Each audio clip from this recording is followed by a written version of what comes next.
Assalamualaikum warahmatullahi wabarakatuh. Alhamdulillah wassalatu wassalamu ala rasulillah wa ala alihi wa sahbihi wa mawalah wa la hawla wa la quwata illa billahi wa ba'du. Faedah malam masih bicara tentang akhlak dan adab yang diajarkan Nabi sallallahu alaihi wasallam kepada kita sebagai umatnya. Pembahasan di malam hari ini kita akan membahas tentang satu akhlak Rasul yang sangat mulia, yang dengan akhlak ini manusia akan aman dan tenang. Akhlak apa itu? Al-kalimatu at-tayyibatu. Kalimat yang santun, kalimat yang baik, kalimat yang indah yang terucap dari lisan manusia. Ma'asyiral muslimin yang dimuliakan Allah Subhanahu wa taala. Nabi sallallahu alaihi wasallam sudah mencontohkan bagaimana kita bicara. Kepada siapa kita bicara? Apa kata-kata yang harus kita ambil untuk bicara? Ada faedah atau tidakkah dalam bicara? Menyinggung atau tidakkah dalam berbicara?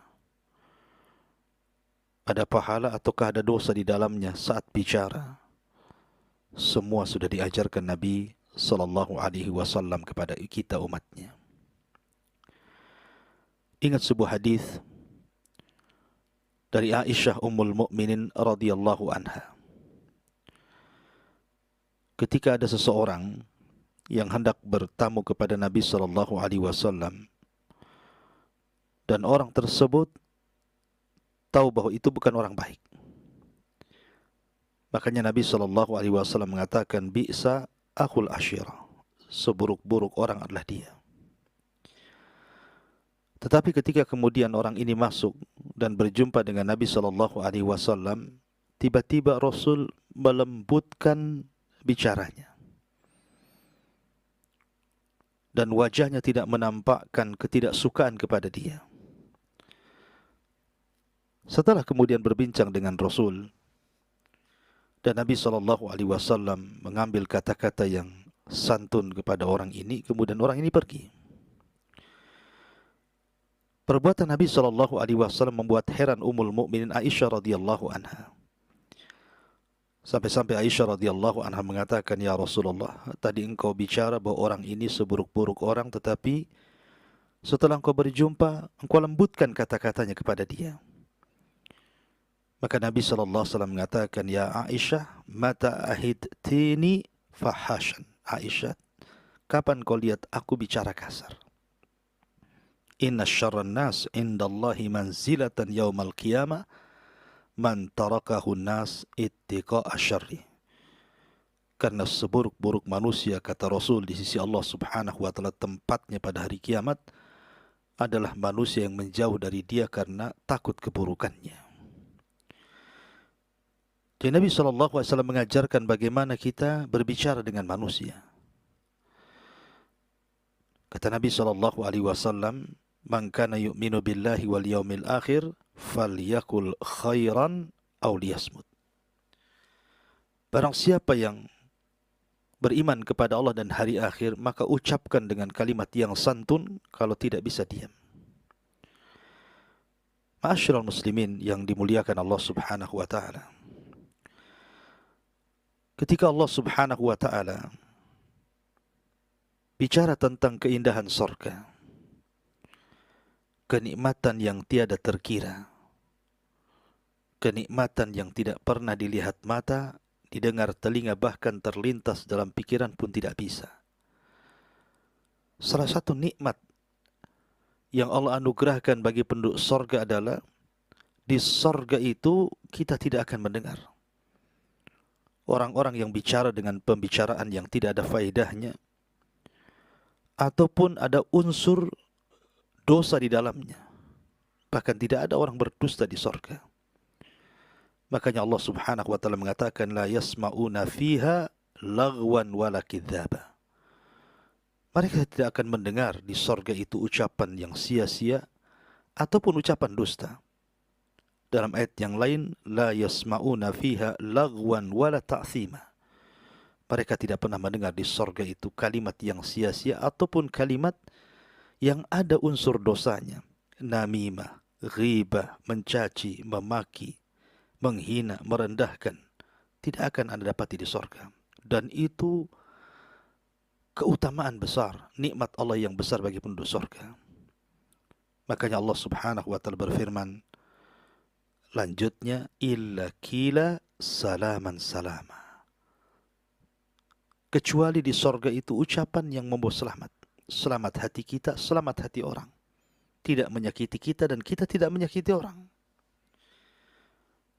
Makanya kenapa di antara penyebab orang mendapatkan tempat yang mulia, kedudukan yang tinggi, salah satunya adalah liman atabal kalam.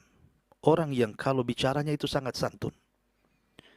Kata Nabi SAW, inna fil jannati ghurafan yura zahiruha am batiniha wa batinuha min zahiriha. Di sorga itu ada satu tempat yang sangat tinggi di atas sorga. Rumah kaca. Terlihat dari dalam keluar atau dari luar ke dalam.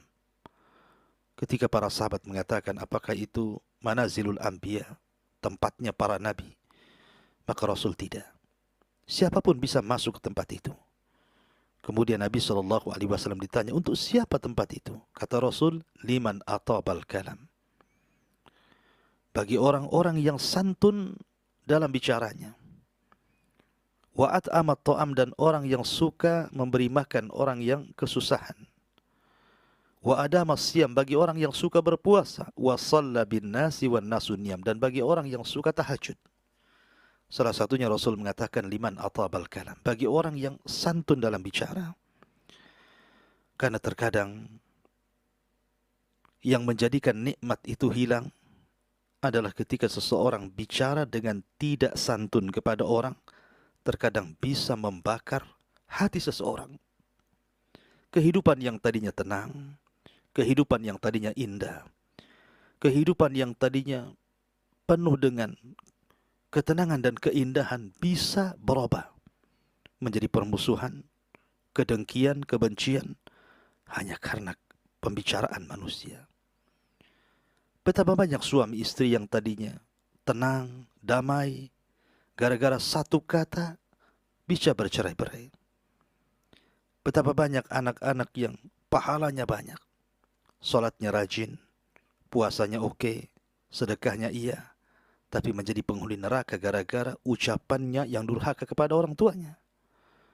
Teman yang setia menjadi musuh dan lawan bagi kehidupannya hanya gara-gara ucapan. Maka ucapan itu bisa menimbulkan kegaduhan, bisa menimbulkan perpecahan, bahkan bisa menimbulkan pembunuhan, perceraian, dan banyak lagi. Ma'asyiral muslimin yang dimuliakan Allah subhanahu wa ta'ala. Sehingga Allah subhanahu wa ta'ala memerintahkan kita untuk mengucapkan kalimat santun. Wa qulu linnasi husna. Ucapkan kepada manusia ucapan yang santun. Ma'asyiral muslimin yang dimuliakan Allah Azza wa Jalla, sampai-sampai Rasul mengatakan, inna min ahabbikum ilayya wa aqrabikum minni majlisan yaumal qiyamah ahasinukum akhlaqa.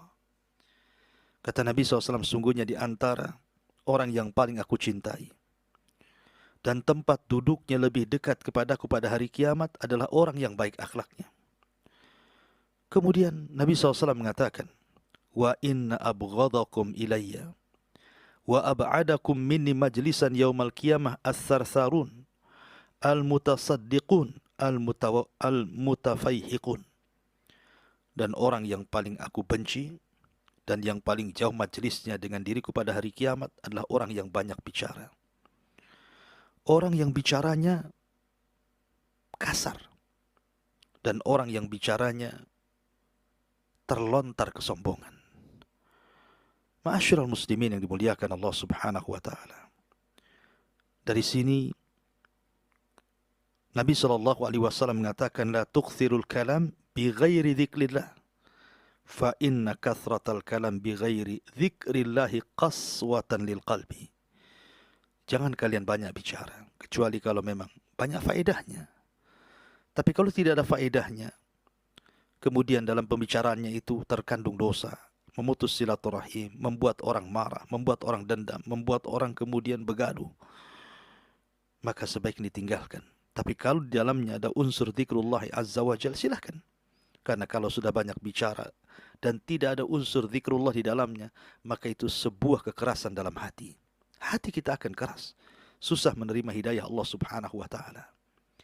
Ma'asyiral muslimin yang dimuliakan Allah subhanahu wa ta'ala, terkadang satu ucapan tanpa sadar diucapkan manusia, tiba-tiba membuat Allah murka, justru menjadi penyebab kita masuk neraka.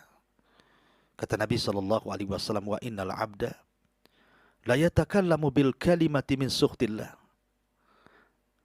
la yalqa laha balan, yahwi sahibuha fi nari jahannam. Terkadang ada seorang hamba berbicara dengan satu kalimat tanpa sadar. Rupanya kalimat itu membuat Allah murka.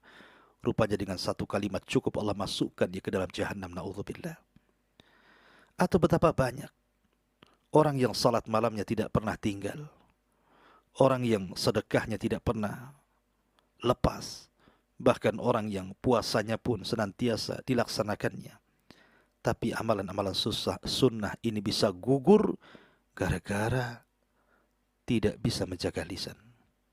Seorang sahabat bertanya kepada Nabi SAW, ya Rasulullah, inna fulanatan taqumul layla wa tasumun nahar, wa tasaddaqat bifuduli amwaliha wa taf'al wa taf'al.